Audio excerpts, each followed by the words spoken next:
देख लो।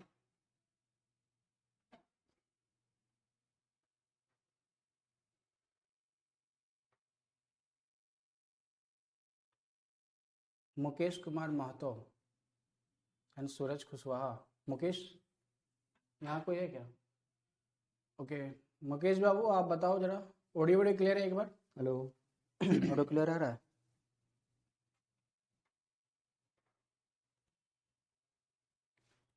चार छः ऑल ओके फाइन, ठीक है। So good morning and good evening जो भी है भाई साहब, ऑनलाइन वाले स्टूडेंट्स जो हमें अभी देख रहे हैं, जो लाइव हैं। तो आपका कंस्ट्रक्शन टेक्नोलॉजी का सिर्फ एक ही क्लास हुआ था, आपका इंट्रोडक्शन क्लास, है ना? तो अब कंस्ट्रक्शन टेक्नोलॉजी के लिए हमारे प्रिय शंकर सर, जो कि पहले के पॉलिटेक्निक में आपका एचओडी थे सिविल के, ठीक है। अभी सर कंटिन्यू करेंगे construction technology. Sir please continue. Thank you sir. Construction technique, ये डिप्लोमा थर्ड सेमेस्टर में न्यू सिलेबस ऐड किया गया है। और इससे पहले कंस्ट्रक्शन टेक्नोलॉजी नाम से सब्जेक्ट था, जो कि फोर्थ सेमेस्टर में पढ़ना था। अभी इसको हटा के किया है थर्ड सेमेस्टर में। तो ये जो भी काम किया है न्यू एजुकेशन पॉलिसी के तहत इसको किया है, ठीक है। एनईपी जो है न्यू एजुकेशन पॉलिसी के तहत में। इसमें पेन कहाँ से आएगा? अच्छा, ठीक है।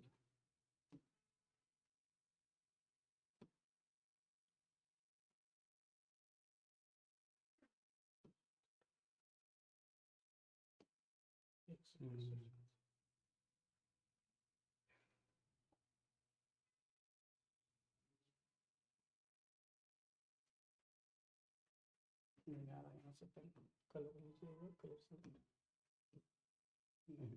अच्छा, कोई बात नहीं, अब प्ले कर लीजिए सर इसको, वहाँ पे फिर पेन का ऑप्शन आ जाएगा आपके। कोई बात नहीं।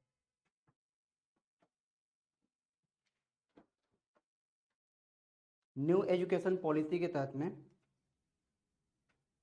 इसको ऐड किया गया है डिप्लोमा थर्ड सेमेस्टर सिलेबस में, ठीक है। कहने का मतलब कि आखिर ये क्यों पढ़ाया इसको। इसमें लगभग 13 यूनिट को कंबाइन किया हुआ है। और इतने अच्छे से सब्जेक्ट को कंपाइल किया है कि मतलब अगर कोई स्टूडेंट लेटरल एंट्री से भी आता है डिप्लोमा में, तो उसको पूरा नॉलेज होगा किसका? सिविल इंजीनियरिंग का। मतलब कोई भी कंस्ट्रक्शन स्टार्ट करना है तो क्या हमें आइडिया होना चाहिए और किन किन चीज़ों की हमें ज़रूरत पड़ेगी। तो इसमें जो जो चीज़ें ऐड किया है, सबसे पहला तो इसमें ऐड किया है क्या? क्लाइमेट फैक्टर के बारे में। मतलब हमें काम, कोई भी काम करना है कहाँ पर? सॉइल पे करना है।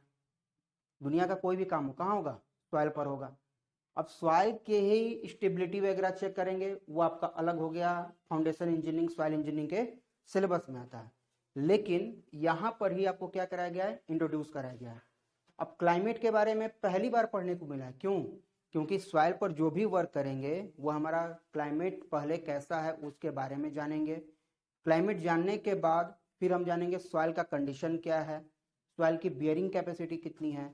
उसके बाद फिर इसने इंट्रोड्यूस किया हुआ है इसके कंस्ट्रक्शन वाले टॉपिक को लेकर के, ठीक है। तो क्लाइमेट का मतलब क्या हुआ? Climate is the average weather condition. Climate का मतलब क्या है? एवरेज वेदर कंडीशन है in a region over a long period of time, usually at least 30 years. मतलब कम से कम 30 साल के ड्यूरेशन में, कम से कम 30 ईयर्स के ड्यूरेशन के लिए जो एक लॉन्ग पीरियड होता है, उसके लिए एवरेज वेदर कंडीशन को क्या कहा गया? क्लाइमेट। कि हमारा क्लाइमेट होगा कैसा है।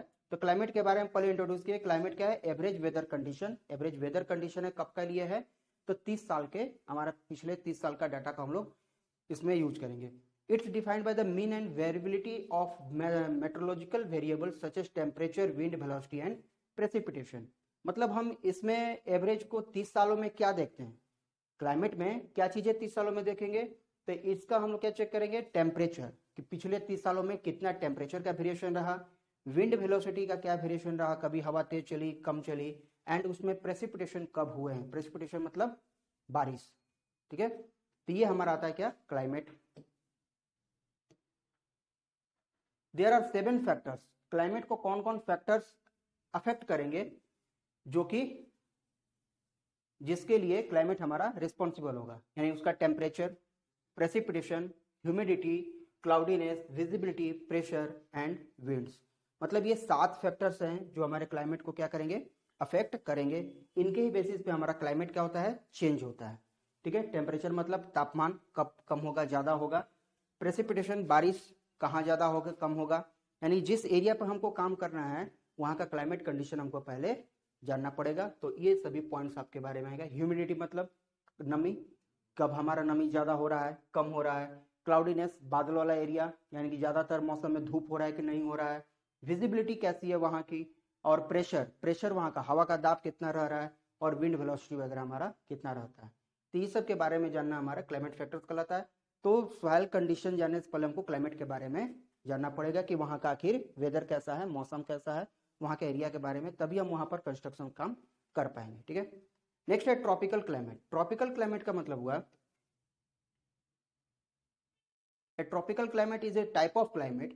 Climate का ही type है. In the tropics, it is a humid climate in which all 12 months have mean temperature above 18 degree centigrade. मतलब कि 12 महीने का, टोटल 12 महीने का एवरेज टेम्परेचर 18 डिग्री से ऊपर रहता है। तो उस लास्ट 12 महीने को हम लोग क्या कहेंगे, ट्रॉपिकल क्लाइमेट कहेंगे। ठीक है, ट्रॉपिकल क्लाइमेट क्या है, क्लाइमेट का ही टाइप्स है, लेकिन जिसमें हम लोग वह टाइप्स है जिसमें हम लोग ह्यूमिड क्लाइमेट, यानी कि in which all 12 month have a mean temperature greater than 18 degree centigrade. The tropical climate are favourable of farming. देखिए ये क्लाइमेट हम लोग क्यों करते हैं, कहीं का क्लाइमेट ऐसा होता है जहां पर बांस की खेती अच्छे से की जाती है, कहीं पर कॉफी की खेती अच्छे से की जाती है, कहीं पर गेहूं की खेती अच्छे से की जाएगी। हर जगह हर चीज तो पॉसिबल नहीं है उगा पाना, इसलिए वहां का क्लाइमेट अलग अलग होता है। तो वही चीजों को हमें जानना होगा कि आखिर हमारा क्लाइमेट किस चीज के लिए फेवरेबल है, किस चीज के लिए फेवरेबल नहीं है। ठीक है, जैसे यहाँ पर फार्मिंग के लिए आता है तो water and solar energy. Some of the world most favourable cash crop like bananas, केला हर मिट्टी में नहीं उग पाएगा, बैम्बू बांस हर मिट्टी में नहीं उग पाएगा, coffee, coconut, T grow well in A tropical climate. तो वो उसके लिए एक क्लाइमेट जो है ये होता है। तो उसी चीज का हमें पता लगाना होता है कि हमारा कंस्ट्रक्शन के पर्पज से कौन सा क्लाइमेट फेवरेबल है, कौन सा फेवरेबल नहीं है।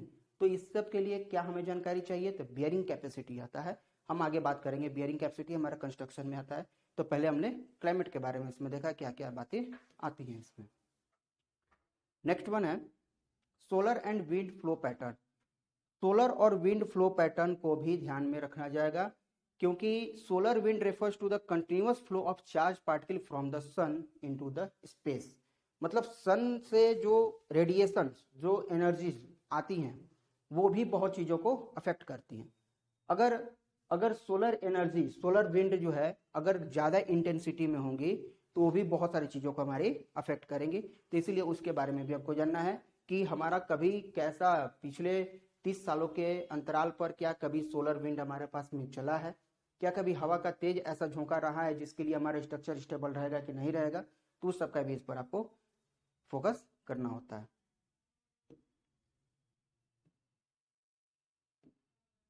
Next one is origin. हाँ, तो ये सभी चीजें जो आती है आपको किन किन चीजों पे डिपेंड करेगी। तो सबसे पहले आपका आता है origin. The solar wind is created when the sun corona heat plasma to the, इसको मैं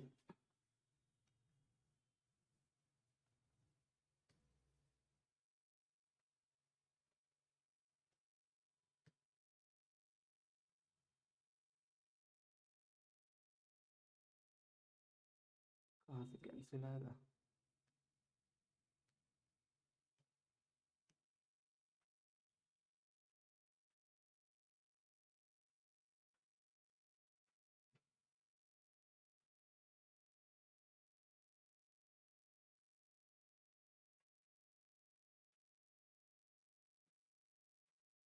इसको कैंसिल नहीं कर पा रहे हैं।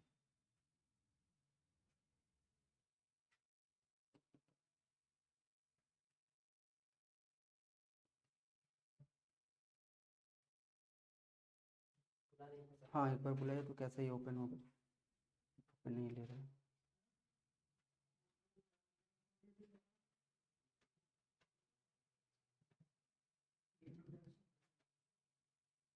ठीक है।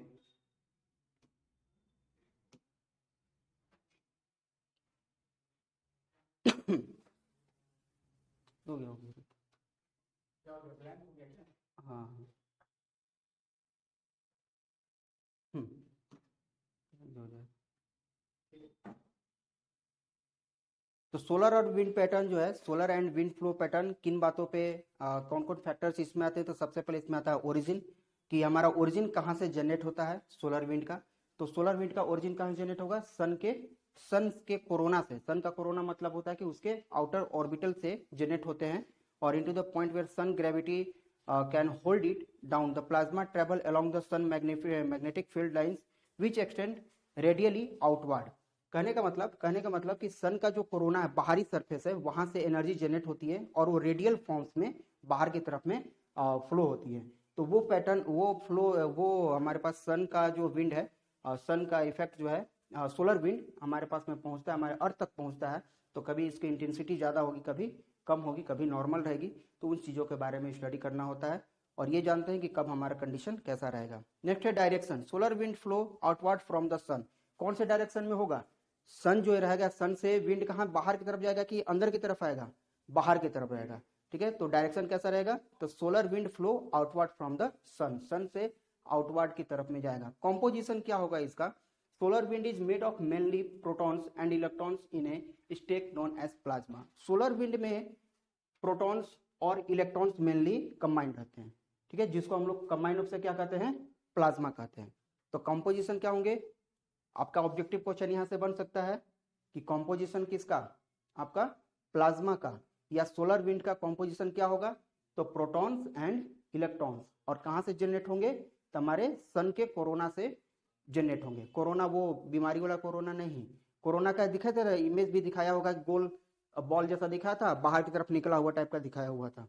तो वो इसी से रिलेट किया था। सन का भी बाहरी सरफेस को वही कोरोना ही कहते हैं। स्पीड कैसा होगा? सन का जो सोलर विंड होगा उसका स्पीड क्या होगा? तो वो स्पीड होगा 1 मिलियन पर आवर। क्या होगा? 1 million, about 1 million per hour. एक घंटे में 1 मिलियन का डिस्टेंस वो ट्रेवल कर सकेगा। विजिबिलिटी कैसा होगा? The solar wind is visible during and ellipse and halo around the sun. It can also be seen as the aurora borealis और northern lights when the particles are earth atmosphere. मतलब ये visible में आपको normally visible नहीं होंगे, उसके लिए आपको देखने के लिए स्पेशल इंस्ट्रूमेंट की आवश्यकता होगी। तो वो आपकी विजिबिलिटी आएंगे नॉर्दर्न लाइट्स में, उसको देख पाएंगे। इसके लिए protection. Solar wind protect earth from the harmful particles come from space. जरूरी नहीं है कि सोलर विंड जो आ रहे हैं हमारे लिए प्रॉब्लम ही क्रिएट करे। बहुत सारी चीज़ों को वो डिस्ट्रॉय भी करते हैं जो हमारी तरफ स्पेस से आ रहे होते हैं। बहुत सारे उल्कापिंड धरती तक पहुंचने से पहले ही नष्ट हो जाते हैं, वो इन्हीं का रीजन होता है। ठीक है, तो वो भी हमारी प्रोटेक्ट भी करते हैं। और थ्रेट्स हमारे लिए नुकसानदेह किसके लिए होंगे? सबसे पहले नुकसानदेह होंगे किसके लिए? सैटेलाइट वगैरह के लिए, कि जो हमारे सैटेलाइट वहाँ पर लगे हुए हैं, कम्युनिकेशन नेटवर्क्स हैं हमारे सैटेलाइट से, तो उसके लिए थ्रेट्स बनते हैं, उसके लिए रीजन बनते हैं। नेक्स्ट वन है time lag and decrement factor. देखिए, ये सभी चीजें जो अभी तक हम डिस्कस कर रहे हैं, ये ऑब्वियस ही बात है सिविल इंजीनियरिंग से कोई रिलेट नहीं करता। लेकिन कंस्ट्रक्शन टेक्निक में इस चीजों को ऐड इसलिए किया गया है ताकि आपको इसके बारे में नॉलेज हो। ठीक है, आपका कंस्ट्रक्शन से इसका भी लिंक नहीं है। कंस्ट्रक्शन से लिंक का क्या मतलब है? कि हम एक्सावेशन करेंगे, उसमें कंक्रीटिंग करेंगे, छड़ डालेंगे, तब ना हमारा बनेगा। हमको क्या मतलब है इधर सन का विंड फ्लो पढ़ने से? क्या मतलब है क्लाइमेट जानने से? लेकिन इसके बारे में जानकारी होना चाहिए, तभी हम आगे काम कर पाएंगे। टाइम लैग और डिक्रीमेंट फैक्टर। टाइम लैग का मतलब क्या है? टाइम मतलब समय, लैग मतलब अंतराल, मतलब कि एक निश्चित दूरी। टाइम लैग क्या है? It is the interval. Time lag क्या है? एक इंटरवल है, अंतराल है, बिटवीन टू रिलेटेड इवेंट्स। दो इवेंट्स के बीच का एक निश्चित अंतराल होता है, और फिनोमिना, दो घटना या इवेंट के बीच का एक क्या होता है? इंटरवल होता है। द पीरियड रिक्वायर्ड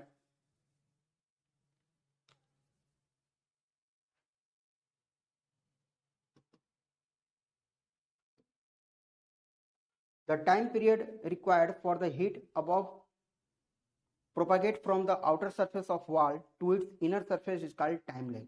मतलब यहाँ पर टाइम लैग को किस में डिस्ट्रीब्यूट किया गया है कि जो हीट हमारे पास जनरेट हो रही है कहाँ से, सन से, तो उसके बीच में कितना आपका टाइम का ड्यूरेशन का गैपिंग हो रहा है, इंटरवल हो रहा है।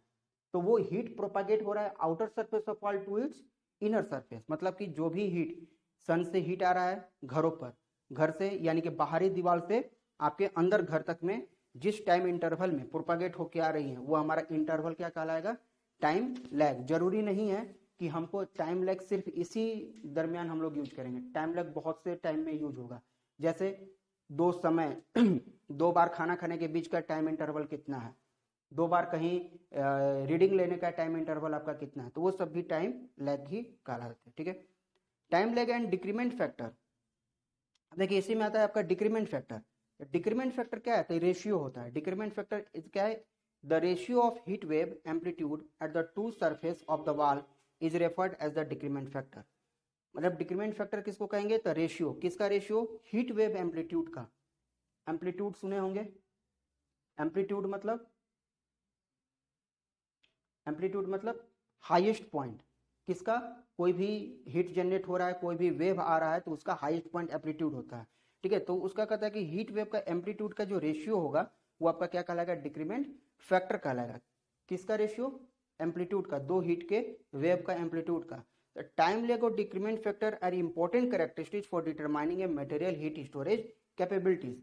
ये दोनों ही जरूरी होते हैं किसके लिए, जब आप मटेरियल का heat storage capacity find out करेंगे तब आपके लिए टाइम लैग और डिक्रीमेंट फैक्टर वहां पर जरूरी पड़ेगा। कोई भी मटेरियल कितना हीट स्टोर कर सकता है, जो आप ब्रिक्स यूज करेंगे दीवार में कितना हीट स्टोर कर पाएगा। अच्छा ईंटा होना चाहिए तभी ना जो आदमी घर बनाता है। फर्स्ट क्लास ब्रिक्स सब लोग मांगता है, थर्ड क्लास से घर बनाते हैं नहीं, क्यों नहीं बनाते हैं, क्योंकि उसका बियरिंग कैपेसिटी, उसका लोड कैरिंग कैपेसिटी कम होगा, हीट एब्जॉर्बिंग कैपेसिटी कम होगा, वाटर रेसिस्टिंग कैपेसिटी कम होगा, इसलिए उसको यूज नहीं करते हम लोग। ठीक है, तो कहता है कि किसी भी मटेरियल का हीट स्टोरेज कैपेसिटी अगर आपको निकालना है तो क्या पता होना चाहिए, टाइम लैग। टाइम लैग मतलब कि बाहरी दीवार पे जो सूर्य प्रकाश पड़ रहा है वो अंदर कितना देर तक में हीट हो रहा है, अंदर कितना देर में ट्रांसफर किया, तो वो टाइम लैग होना चाहिए। तो टाइम लैग पता होगा, उसके बाद क्या होगा, डिक्रीमेंट फैक्टर, मतलब एम्पलीट्यूड के बीच का जो रेशियो होगा वो हमारा डिक्रीमेंट फैक्टर कहलाएगा। They are use to evaluate the relationship between the interior and exterior surface temperature of a wall. ये हमें यूज होते हैं इवेल्युएट करने के लिए दोनों के बीच के रिलेशनशिप के लिए। चलिए नेक्स्ट वन है periodic heat flow. Periodic heat flow is the repetitive cycle of heat moving into and out of building due to temperature variation. Temperature variation के कारण इन और आउट होने में, किसका होने में, हीट का फ्लो होने में, यानी कि कितना पीरियड में, कितने अंतराल पर बिल्डिंग में हमारा हीट का फ्लो हो रहा है, इन और आउट वेरिएशन होने के कारण, टेम्परेचर वेरिएशन होने के कारण, वो हम लोग को आता है पीरियडिक हीट फ्लो। ये क्या है, here are the some key factor related to the heat flow. कुछ की फैक्टर इसमें दिया है, अगेन वही time lag, decrement factor and heat storage. मतलब कितने पीरियड, पीरियड मतलब क्या है, टाइम इंटरवल ही होता है, कितने दरमियान, कितने समय के बाद हमारे पास में हीट को ट्रेवल कर रहा है एक माध्यम से दूसरे माध्यम, एक जगह से दूसरे जगह के लिए, तो वो चीजें आती हैं। तो यहाँ भी वो चीजें डिफाइन होंगी, कौन सा, टाइम लैग, डिक्रीमेंट फैक्टर और हीट स्टोरेज कैपेसिटी का। टाइम लैग अगेन क्या बताएं, ये इंटरवल होता है, टाइम इंटरवल होता है, किसके बीच का टाइम इंटरवल, कि हीट अंदर से बाहर कब आ रहा है, बाहर से अंदर कब जा रहा है। डिक्रीमेंट फैक्टर क्या होता है, कि आपका रेशियो होता है, किसका रेशियो, एम्पलीट्यूड का रेशियो होता है। एंड हीट स्टोरेज क्या होता है, किसी भी बिल्डिंग मटेरियल का अपना कैपेसिटी, जो हीट को कितना है वो स्टोर कर सकता है। ठीक है, तो अभी तक जितना हम लोग चीजें पढ़े ये कॉमन नॉलेज की चीजें थी, क्लाइमेट फैक्टर के बात को लेकर के, चाहे आपका ये टाइम लैग है, डिक्रीमेंट फैक्टर है, और जो भी चीजें थी ट्रॉपिकल क्लाइमेट, सोलर और विंड फ्लो पैटर्न के बारे में, ये सभी आपकी कॉमन नॉलेज के लिए था। इसका आपका कंस्ट्रक्शन से लिंक नहीं है। ठीक है, अब जो कंस्ट्रक्शन से लिंक होने वाला चीज है आपका, उसके बाद अब जानकारी आएगा सॉइल के बारे में, सॉइल का क्लासिफिकेशन, सॉइल का बियरिंग कैपेसिटी, इस पर होने वाले टेस्ट के बारे में। ये कुछ चीजें हैं कि हीट का ट्रांसफर किसके वजह से होता है, किन माध्यमों से होता है, कन्वेंशन होता है, कंडक्शन, थर्मल रेडिएशन और इवापोरेशन की वजह से। ये चार माध्यम है जहां से हमें हीट का ट्रांसफर होते हैं। तो इसके बारे में आप लोग ऑलरेडी लोअर क्लास में पढ़ चुके होंगे, 8, 9, 10th क्लास में कन्वेक्शन कंडक्शन के बारे में बताने की जरूरत नहीं है, थर्मल रेडिएशन और इवापोरेशन के लिए। Most important topic of this chapter is classification of soil. कोई बताएगा सॉइल क्या होता है? सॉइल क्या होता है? रॉक का स्मॉल पार्टिकल्स। अब बनता कैसे है सॉइल? बनता कैसे है? वेदरिंग, टूट फूट के कारण ही बनता है। बहुत सारे तरीके हैं, नदियों द्वारा लाया गया सॉइल, विंड द्वारा लाया गया सॉइल भी होता है। उसके बारे में आप डिटेल्स पढ़ेंगे आपका जियोटेक जो सब्जेक्ट होगा उसमें। कहता है कि सॉइल को हम लोग क्लासीफाई करेंगे। कैसे करेंगे? हमने यहाँ पर 4 क्लासिफिकेशन बता रखा है। आपका सिलेबस नहीं कहता है कैसे को क्लासिफिकेशन बताना है, लेकिन हम अपने हिसाब से इसमें ऐड किए हुए हैं ताकि आपको इससे एक रफ आइडिया मिल जाएगा कि आखिर कितने तरह का क्लासिफिकेशन होता है। आगे चल के हो सकता है कि आपको ये सब ना देखने को मिले, क्योंकि सिलेबस में जितना होता है वही प्रोफेसर पढ़ाते हैं, ठीक है। और ये आपका सिलेबस में ही है, ये नहीं कि सिलेबस के बाहर है, लेकिन एक्स्ट्रा नॉलेज है। सॉइल का क्लासिफिकेशन वेरियस सिस्टम द्वारा हमने बताया, यूनिफाइड सॉइल क्लासिफिकेशन सिस्टम यूएससीएस। मतलब ये किसको बेसिस पे करता है? टेक्सचर और प्लास्टिसिटी के बेसिस पे। जैसे कहा जाएगा कि आप इंसानों के बारे में बताइए, तो इंसानों के बारे में बताने का कै गो मेथड हो सकता है, कै गो फैक्टर हो सकता है। पहला फैक्टर कहेगा कि कितना लोग गोरा है, कितना लोग काला है, एक फैक्टर हो गया। कितना लोग अमीर है, कितना लोग गरीब है, दूसरा फैक्टर हो गया। ये भी तो इंसान बता रहा है। कितना लोग अच्छा घर में रहता है, कितना लोग खराब घर में रहता है, कितना लोग का इनकम अच्छा है, कितना लोग का इनकम कम है। तो मतलब बता किसके रहा है? इंसानों के लिए, इंसानों के बारे में ही, लेकिन उसका बताने का फैक्टर अलग अलग होता है, ठीक है। तो वही सवाल के बारे में बताना, सवाल के बारे में ही है। कभी आपको टेक्सचर और प्लास्टिसिटी मतलब समझ रहे हैं? प्लास्टिसिटी मतलब हो गया, अगर हम कहें एक मुट्ठा में बालू देके पानी उसमें डाल देंगे, बोलेंगे इसको लड्डू बनाओ, बनेगा? नहीं बनेगा। और दूसरा हम कहेंगे जो क्ले सॉइल है, जिसमें बालू नहीं है, मिट्टी जो नॉर्मल आप देखते हैं, उसमें पानी डाल के कहेंगे लड्डू बनाओ, तो बनेगा ना? बन जाएगा। तो इसमें प्लास्टिक किसमें है? मिट्टी वाला है, बालू वाला में है? नहीं है। तो प्लास्टिसिटी के बेसिस पर, टेक्सचर के बेसिस पर जो क्लासिफिकेशन होता है वो कहता है यूएससीएस, यूनिफाइड सॉइल क्लासिफिकेशन सिस्टम। कौन सा सॉइल हमारा प्लास्टिक है, कौन सा नॉन प्लास्टिक है, वो बताता है कौन सा? यूएससीएस। हाँ, उसके बाद आता है अर्थो सॉइल क्लासिफिकेशन सिस्टम। मतलब ये जो क्लासिफिकेशन किए थे, ये हमारा ग्रेन साइज के डिस्ट्रीब्यूशन पर किए थे। साइज का जो ग्रेन होगा, सॉइल का जो पार्टिकल्स होगा, उसके बेसिस पर क्लासिफिकेशन किए, तो बताए हमारा अस्थो का क्लासिफिकेशन, ठीक है। The AASHTO system against the classification and the group index. हाँ, यहाँ से ग्रुप इंडेक्स भी जनरेट होता है, ये आप हाईवे में पढ़ेंगे ग्रुप इंडेक्स क्या होता है। उसके बाद आता है Indian standard soil classification system. ये हमें 3 मेजर ग्रुप में बताते हैं। कौन कौन ग्रुप?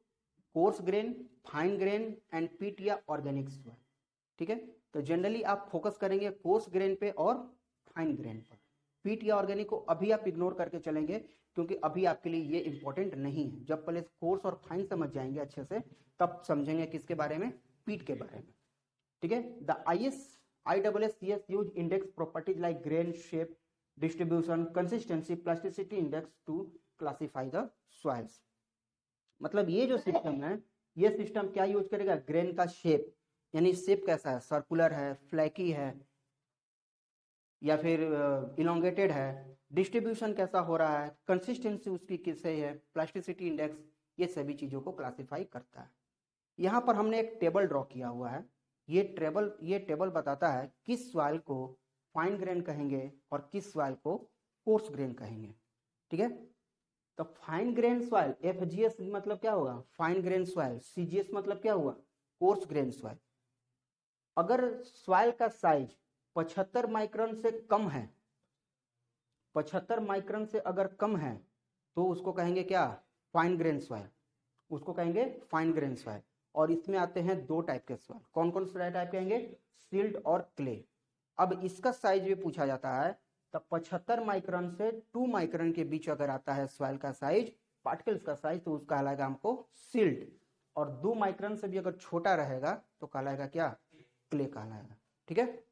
उसके बाद 75 माइक्रोन से 4.75 के बीच में अगर आता है तो उसको हम लोग कहेंगे सैंड।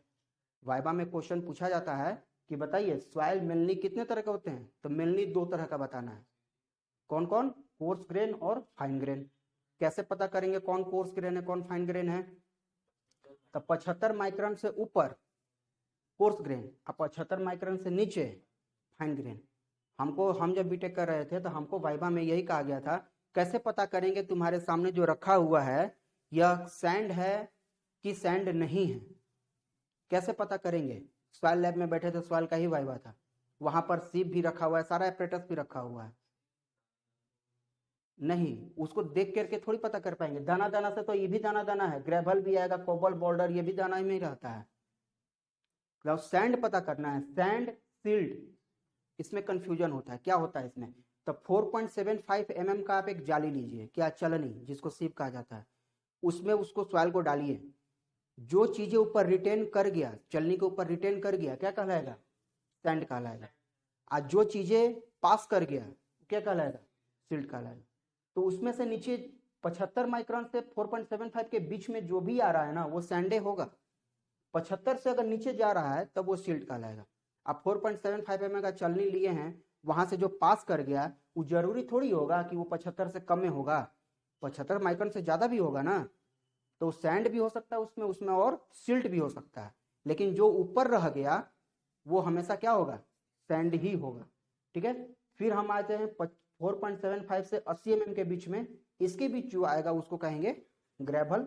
80 से 300 के बीच अगर आता है तो कोबल, और 300 से अगर ज्यादा रहता है तो उसको बोल्डर के नाम से जानते हैं। ये आपका सॉइल का जो क्लासिफिकेशन ये वाला जो है ये सबसे ज्यादा इंपॉर्टेंट है और क्वेश्चन आपके यहीं से जनरेट होते हैं। ठीक है, चाहे वाइवा में हो चाहे आपके ऑब्जेक्टिव में हो, यहीं से जनरेट होते हैं, इसलिए हमने इसको टेबल भी बना रखा है। ठीक है, उसके बाद टेक्सचर क्लासिफिकेशन आता है, तो ये ग्रेन साइज के बेसिस पे करता है टेक्सचर का क्लासिफिकेशन। ठीक है, उसके बाद कहता है their suitability for the construction. कहता है कि अब हमें कैसे पता चलेगा कौन सा सॉइल हमारे कंस्ट्रक्शन के लिए बेटर है और कौन सा सॉइल बेटर नहीं है। तो हम सॉइल का चेक करेंगे, क्या चेक करेंगे? Shear strength. शियर स्ट्रेंथ मतलब, शियर स्ट्रेंथ मतलब, शियर मतलब जानते हैं ना? शियर मतलब क्या? हाँ, अगर हम किसी चीज को अगर बेस को हम फिक्स कर दें, कोई भी ऑब्जेक्ट के बेस को अगर फिक्स कर दें और उसके टॉप पार्ट पे हम फोर्स लगाएं, बेस फिक्स है, टॉप पार्ट हमारा क्या है? फ्री है, तो उसमें जो स्ट्रेस जनरेट होता है वो कहते हैं हम लोग शियर स्ट्रेस कहते हैं। तो सॉइल का शियर स्ट्रेंथ, सॉइल का मतलब कि कितना लोड वो बियर कर रहा है।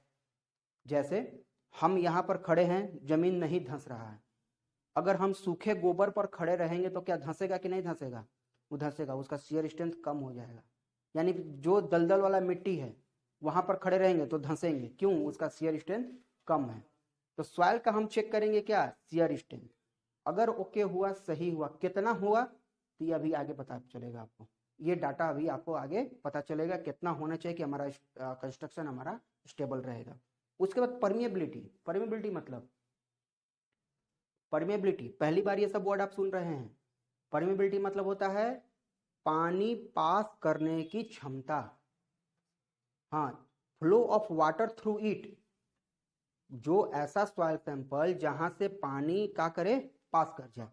एक हम पात्र में बालू रखें, एगो में मिट्टी रखें, ठीक है, एक गिलास पानी डालें, किससे पानी जल्दी सिप कर जाएगा? बालू वाला से। मिट्टी में होल्ड कर जाएगा, करेगा ना? तब परमेबिलिटी किसकी ज्यादा हुई? बालू की। जिससे जितना जल्दी पानी पास कर जाए उसकी परमेबिलिटी उतनी ज्यादा होती है। परमेबिलिटी का मतलब ही हुआ flow of water through it. तो क्या बता सकते हैं इस जो टेबल बनाए हैं सबसे ज्यादा परमेबिलिटी किसका होगा? बोल्डर का होगा। सबसे कम परमेबिलिटी किसका होगा? क्ले का होगा। सबसे कम परमेबिलिटी बोल्डर मतलब हुआ बाबू 300 से बड़ा साइज अगर कुछ भी का हुआ ना, देखते हैं बड़का बड़का पत्थर हुआ, वो सब बोल्डर आता है। आज जो रेलवे ट्रैक पर गिट्टा बिछाया रहता है, गिट्टी नहीं, गिट्टा बड़का रहता है जो, उसको हम लोग कहते हैं क्या? ग्रेवल या बेलास्ट कहते हैं उसको। हाँ, उसको बेलास्ट कहते हैं, टेक्निकल लैंग्वेज में बेलास्ट नाम है। यहाँ हम समझाने के लिए आपको ग्रेवल बोल रहे हैं। ठीक है, जिसका साइज 4.75 से 80 mm के बीच में होता है। आप कैसे नापते हैं इन सबको, कैसे नापते हैं? चलनी से। हाँ, वो साइज का चलनी रहता है, उसको चेक करेंगे, अगर क्रॉस कर गया उसमें से तो वो साइज हमारा इसके बीच में है। वो फीता इंची टेप से नहीं नापते हैं। हाँ, नहीं तो ये इसका कंफ्यूजन रह जाता है। तब क्या है, सॉइल का शियर स्ट्रेंथ चेक करेंगे, परमेबिलिटी चेक करेंगे, कंप्रेसिबिलिटी चेक करेंगे। कंप्रेसिबिलिटी मतलब समझ रहे हैं कंप्रेसिबिलिटी का, कितना ज्यादा कंप्रेस हो सकता है। एग्जाम्पल के तौर पे, एग्जाम्पल के तौर पे एक कटोरा में हम माटी रखें, कहीं से खोद के लाए माटी उसमें रखें, दूसरा कटोरा में हम आटा रखें, ठीक है, कौन ज्यादा कंप्रेसिबल होगा? आटा ज्यादा कंप्रेस किया जा सकता है विथ रिस्पेक्ट टू मिट्टी में, ठीक है। तो कंप्रेसिबिलिटी यानी कि ऐसा सॉइल को इतना कंप्रेस कर दिया जाए, इतना कंप्रेस कर दिया जाए कि आगे चल के उसमें सेटलमेंट ना रहे। तो हमारा घर बनाना किस पर पॉसिबल होगा, आटा वाले मिट्टी पे कि मिट्टी वाले पे? नहीं, वो सेटल कर जाएगा, वो सेटल कर जाएगा। अभी हम उसको फिक्स कर दिए, आटा सान दो, ठीक है, थोड़ा देर बाद सूख जाने के बाद फिर भी देखोगे उसमें सेटलिंग होगा, उसमें अभी भी दबेगा वो। तो कंप्रेसिबिलिटी भी चेक करना होता है हमको कि मिट्टी हमारा कितना ज्यादा कंप्रेस हो रहा है। हाई कंप्रेसिबल अगर हो रहा है ना, हाई कंप्रेसिबल मिट्टी पे हम नहीं जाएंगे, क्योंकि कब आगे चल के और कंप्रेसिबल हो जाएगा। हाँ, दबते जाएगा वो। बिल्डिंग बना के छोड़ दिए, बिल्डिंग में कहा है, बिल्डिंग क्यों फेल होता है? कंप्रेशन के कारण, सेटलमेंट के कारण फेल होता है। आज हम बिल्डिंग बना के चले गए, 10 साल के बाद देखे कि ले बिल्डिंग का एगो पाया धंस गया तो क्रैक आ जाएगा बिल्डिंग में पूरा। तो इसलिए बिल्डिंग फेल होता है सेटलमेंट के कारण। तो हमको चेक करना होगा वहां पर कंप्रेसिबिलिटी की, कंप्रेशन ज्यादा वहां पर नहीं हो। ऐसा ना हो कि आज हम कंप्रेस कर दिए, उसको दाब के बढ़िया से लोरर चला दिए, उस पर हमने प्लेट लोड टेस्ट लगा दिया, एसपीटी टेस्ट कर दिया, और 10 साल के बाद फिर भी वहां पर वॉइड्स आ जाए, पानी यहाँ से सिप कर दिया, वॉइड्स आ जाए, फिर हमारा सेटल हो जाएगा। ऐसा नहीं होना चाहिए। अगेन है कॉन्सोलिडेशन।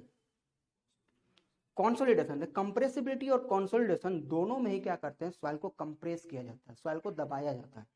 कंप्रेसिबिलिटी में हम सॉइल से हवा को बाहर निकालते हैं, सॉइल से हवा को बाहर निकालते हैं, जबकि कंसोलिडेशन में सॉइल से पानी को बाहर निकालते हैं। सॉइल में ये ना दो चीज होता है, या तो पानी होगा या तो हवा होगा या तो दोनों होगा। तो सॉइल से अगर वाटर का हम अगर निकास कर रहे हैं, कैसे होगा वाटर का निकास? नहीं,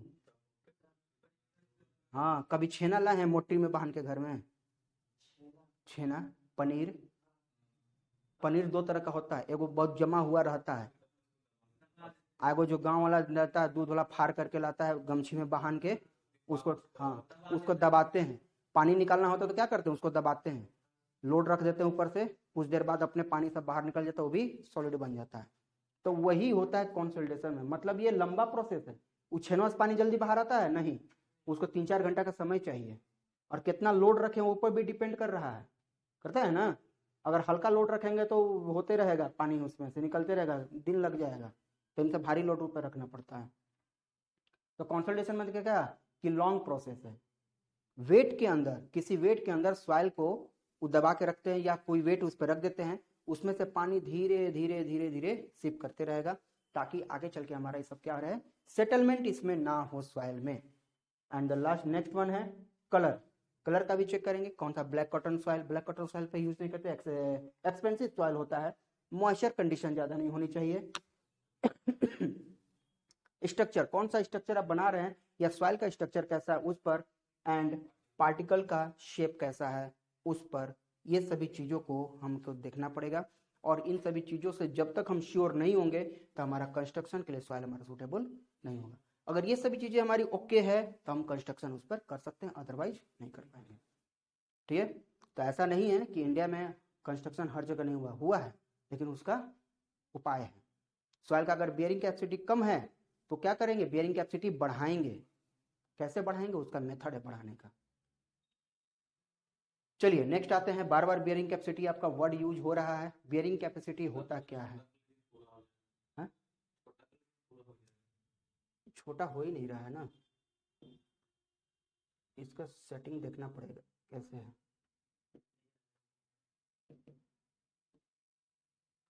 bearing capacity of soil, soil का बियरिंग कैपेसिटी क्या होता है, ठीक है। जैसे मान लो ट्रेन में सफ़र कर रहे हैं और मेरे पास 60 किलो का वजन है, मेरे पास लगेज है 60 किलो का, हम अपने से नहीं उठा सकते हैं 60 किलो, हम क्या कर रहे हैं, पुलिंग कर रहे हैं। वो भी इंसान है, हम भी इंसान है, हमारा प्रैक्टिस नहीं इसलिए हम उठा नहीं रहे हैं, उसका रोज का वही काम है, वो उठा लेगा। तो उसका बियरिंग कैपेसिटी, लोड सहने की क्षमता हमसे उसका क्या है, ज़्यादा है, तो वो वजन को उठाएगा, वहां पहुंचा भी देगा। तो सॉइल का लोड सहने की क्षमता कितना होता है, वही कहा जाता है क्या, बियरिंग कैपेसिटी। तो सॉइल का बियरिंग कैपेसिटी हम थोड़ी सा सैंपल उठाएंगे, कहीं भी जहां कंस्ट्रक्शन करना होता है वहां पर सैंपल उठाते हैं, उसको हम लोग चेक करेंगे। कैसे चेक करेंगे, तो हमारे पास में मेथड है। पहला मेथड तो होता है टरजागी इक्वेशन द्वारा। टरजागी साहब जो हैं सॉइल मैकेनिक्स के फादर कहे जाते हैं, फादर ऑफ सॉइल मैकेनिक्स टरजागी है, कार्ल टरजागी। और वो इक्वेशन दिए हैं, वो इक्वेशन में हम लोग वैल्यू को पुट करते हैं, वहां से हमें मिलता है ये इक्वेशन आता है, Q U equal to C N C gamma D F N Q gamma B N gamma के लिए। इसके बारे में डिटेल्स आप लोग फाउंडेशन इंजीनियरिंग में पढ़ेंगे क्या है, यहाँ पर आपका हम शॉर्ट इंट्रोडक्शन हम बता रहे हैं।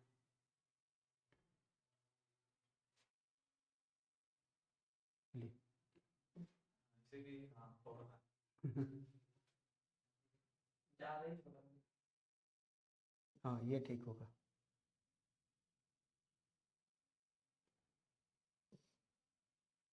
ठीक है, तो सॉइल बेयरिंग कैपेसिटी क्या है, maximum load. Soil bearing capacity is the maximum load that a soil can support, that's a soil can support per unit area without breaking.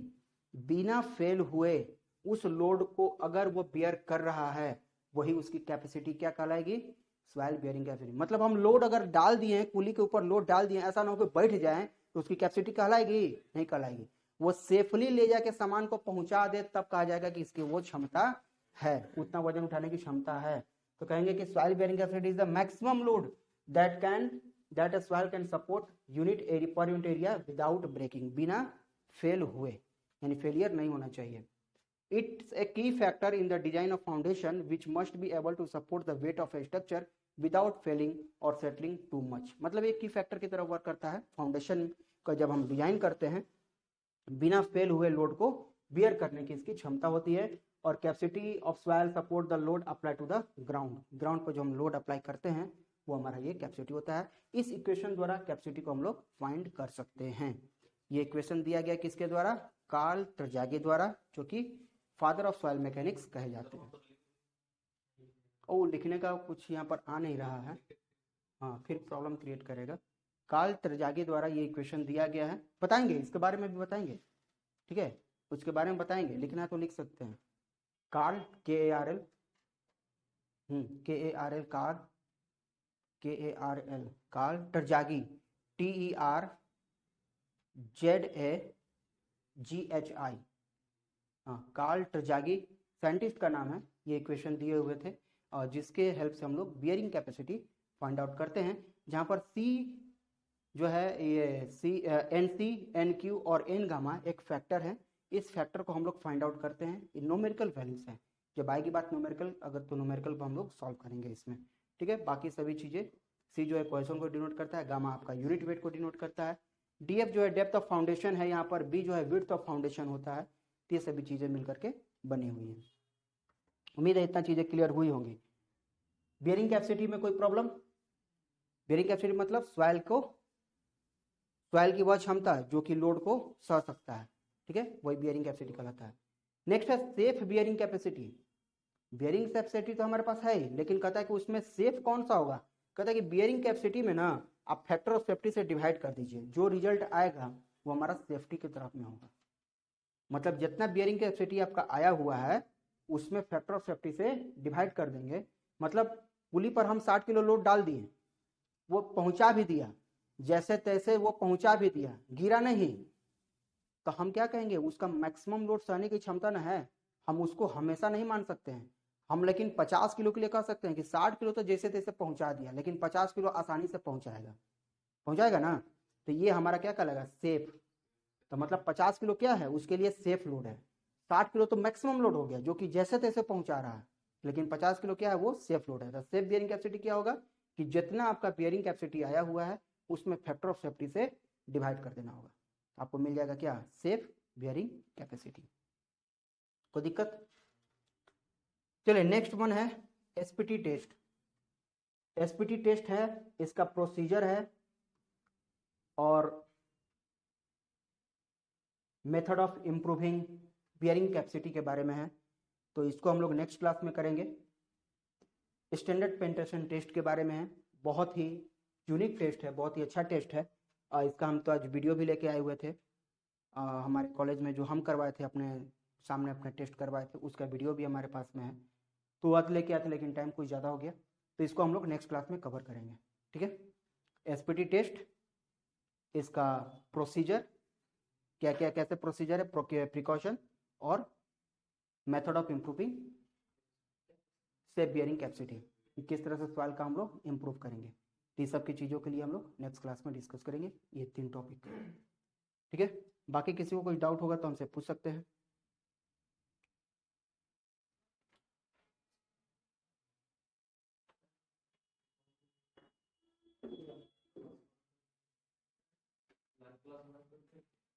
हाँ बुला लीजिए।